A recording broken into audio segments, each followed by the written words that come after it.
السلام علیکم، welcome back to story by Safa. امید ہے کہ آپ سب خیریت سے ہوں گے۔ تو آج میں پھر آپ کے ساتھ ایک نئی کہانی لے کر حاضر ہوں۔ اگر کہانی سننے سے پہلے آپ نے میرا چینل سبسکرائب نہیں کیا تو کائنڈلی سبسکرائب کر دیں اور بیل آئیکن کو بھی پریس کر دیں تاکہ میری تمام ویڈیو کا نوٹیفیکیشن آپ کو ملتا رہے۔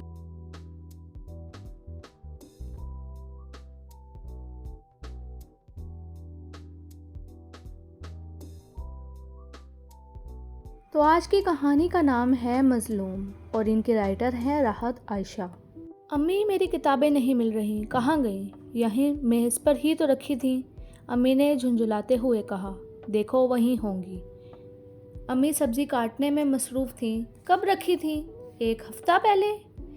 کیا ایک ہفتے تک وہیں کتابیں میز پر پڑی ہوں گی؟ امی نے ارحم کو گھورا۔ 10 کام ہوتے ہیں مجھے، کھانا پکانا، صفائی ستھرائی، پھر تم سب بھائی مل کر گھر کو پھیلاتے رہا کرو، امی نے ارحم کو جھاڑا۔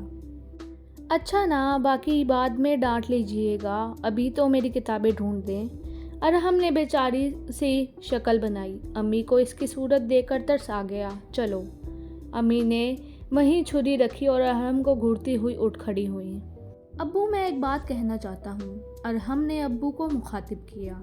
ہاں بولو، ابو نے کتاب سے سر اٹھائے بغیر کہا۔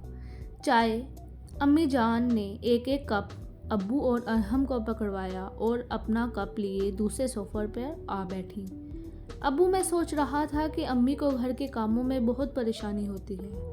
ہماری کوئی بہن بھی نہیں ہے جو گھر کے کام کاج میں ہاتھ بٹا دے، اور جب سے میں اکیڈمی جانے لگا ہوں تو میرے پاس بھی ذرا سا وقت نہیں ہوتا کہ میں امی جان کی مدد کر سکوں۔ تو اب تم کیا چاہتے ہو؟ ابو مسکرائے۔ میرا خیال ہے کیوں نہ ہم ایک ملازم رکھ لیں۔ ارحم نے اپنا خیال ظاہر کیا۔ کل وقتی ملازم رکھنا تو مشکل ہے، میری تنخواہ اجازت نہیں دیتی۔ ابو نے صاف انکار کیا۔ ابو ہم کل وقتی نہیں بلکہ جز وقتی رکھیں گے، اور میں نے بات کر لی ہے، ہماری اکیڈمی کے چوکیدار کا بیٹا ہے۔ اس کی عمر کوئی 12-13 سال ہے۔ چوکیدار بابا کا کہنا ہے کہ بھلے پیسے کم دیں لیکن ساتھ بچے کو پڑھا بھی دیں، یہ کام ہم بآسانی کر سکتے ہیں۔ یہ تو میں بھی کر لوں گی، چھوٹے بچے کو پڑھانا کیا مشکل کام ہے، لیکن اتنا چھوٹا بچہ کیا ہاتھ بٹا سکے گا؟ ابو جان ابھی تک تذبذب میں تھے۔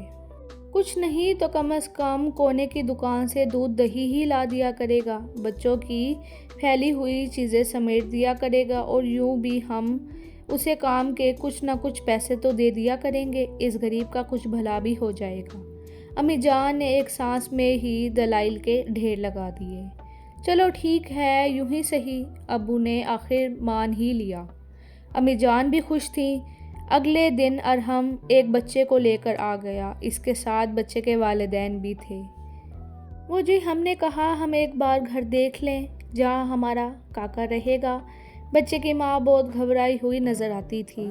ہاں ہاں کیوں نہیں، حق ہے تمہارا۔ جی وہ کاکا مجھ سے کبھی دور نہیں رہا، میں اتنی دیر چھوڑنا تو نہیں چاہتی تھی، لیکن کاکے کے ابا کہتے ہیں کہ آپ اسے پڑھائیں گی بھی۔ اس نے سوالیہ نظروں سے امی کی طرف دیکھا۔ تم فکر مت کرو، میں خود پڑھاؤں گی، بلکہ جب یہ صبح آئے گا تو پڑھائی ہوگی سب سے پہلے، پھر کام۔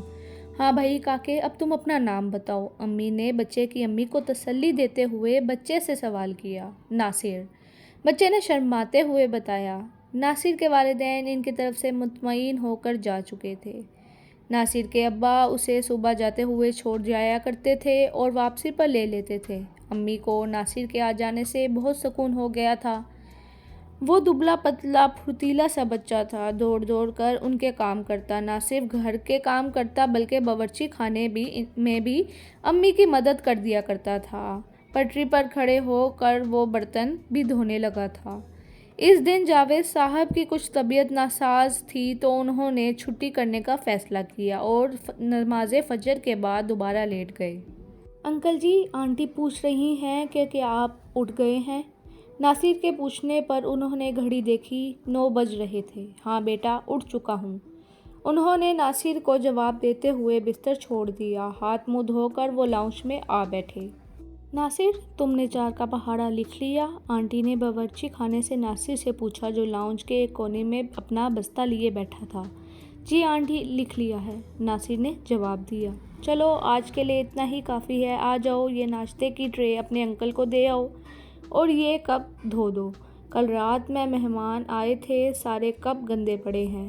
لیکن آنٹی آپ نے تو کل کہا تھا کہ آج آپ مجھے ضرب سکھائیں گی، ناصر نے اداس لہجے میں کہا۔ جاوید صاحب نے چونک کر اس کی طرف دیکھا، پھر کچھ سوچ کر خاموش ہو گئے۔ ناصر نے ان کے آگے ناشتے کی ٹرے سجائی اور باورچی خانے میں جا کر برتن دھونے میں مصروف ہو گیا۔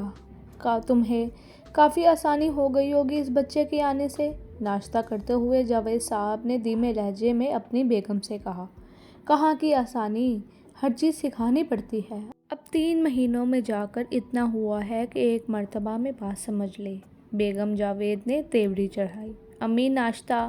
ارحم اوپر سے آستینوں کے بٹن لگاتا ہوا نیچے اترا۔ ناصر ارحم کے لیے بھی چائے نکال دو، ڈبل روٹی اور مکھن بھی نکال کر ٹرے میں رکھ لاؤ، میں انڈا آ کر تلتی ہوں، بیگم جاوید نے وہیں سے آواز لگائی۔ چند لمحوں بعد ناصر سلیقے سے ایک ٹرے میں ارحم کے لیے ناشتہ لے آیا۔ شاباش، ارحم نے اسے پیار سے تھپتھپایا۔ ناصر یار ذرا میرے کمرے سے بستہ اٹھا لاؤ۔ ارحم کا کمرہ اوپر کی منزل پر تھا، جبکہ اس کے 2 چھوٹے بھائی ارشد اور ارقم نیچے کمرے میں ہی سوتے تھے۔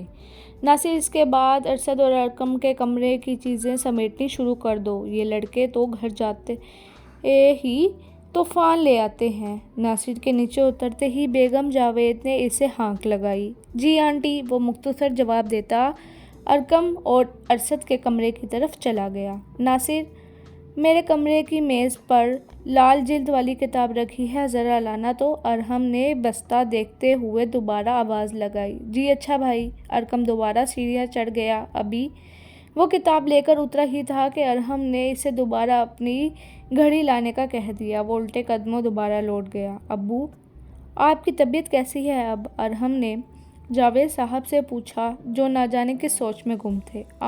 ہاں، کچھ بہتر نہیں ہے، وہ چونکے۔